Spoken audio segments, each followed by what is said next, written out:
It's 8 p.m. Hello and welcome to the City Newsroom. My name is Frema Adunyame. And my name is Quao. Coming up. Police arrest 35 students of Agogo State College in the Ashanti region for demonstrating over erratic power cuts and water crisis. Also coming up, several parts of Accra flooded after this afternoon's downpour. And workers of La Palm Royal Beach Hotel returned to work after laying down their tools this morning in protest against the managing director of the hotel. Staff of the La Palm Royal Beach Hotel this morning staged a demonstration to demand the immediate removal of the facility's managing director, Abna Pukia Boaite Amwa. Their grievances include the refusal of Madam Abna Pukia to implement the review of their salaries, which was to take effect from January 1 this year. A protest to demand the removal of their managing director. The aggrieved workers, through the Industrial and Commercial Workers Union, submitted a petition to the Director General of the Social Security and National Insurance Trust on Friday, September 28. In the petition, they accused the Managing Director, Abna Pukia Boaite Amwa, of numerous inappropriate behavior, such as the alleged looting of funds, mismanagement of the facility, recruitment of special staff to supervise old staff, and the reckless dismissal of staff as punishment, among others. Today's showers have again left parts of Accra flooded, leaving them unmotorable. This has become a ritual in the area such as Asylum Down, Jowolu and Airport after every downpour. The rains began at about 11:30 a.m. to 5 p.m. Areas like the Kwame Nkrumah Circle or Donna were flooded. Drivers and commuters were left stranded as the rain soaked some bus terminals. The petty traders were not spared. Many of them had to seek shelter at filling stations. City News' checks at parts of the airport residential area and Jowolu saw some routes also flooded, leading to heavy vehicular traffic.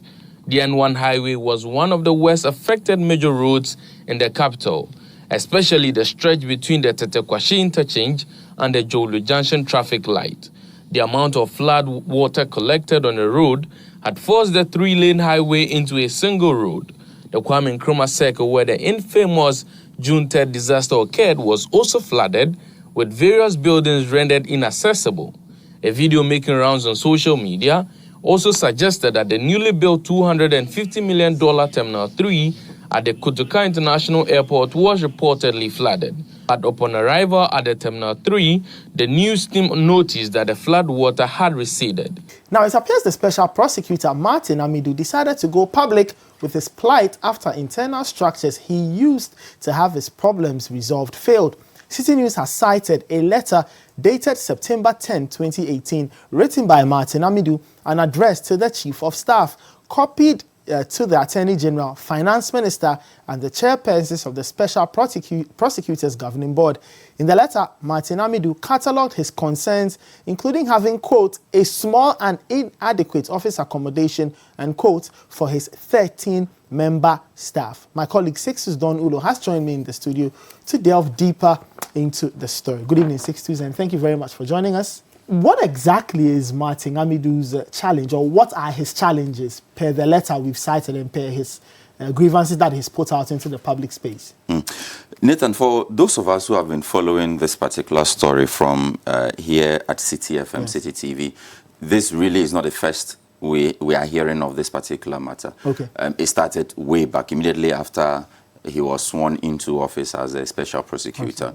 Okay. We got information that what he's now describing as the small, inadequate office accommodation for a 13-member staff size. Yes, that was the information. Indeed, we had people go look at that particular office space, and some of the concerns that he's raised, maybe there may just be some merit to the concerns that he's raised. So yes, what we are seeing now is what concerns that he have been there, but he has just put them to paper now, forwarded to the president, asking for immediate attention. Former Chief Executive of the Kumasi Metropolitan Assembly, KMA, Kojo Bonsu, has officially joined the flag bearership race of the opposition National Democratic Congress, the NDC.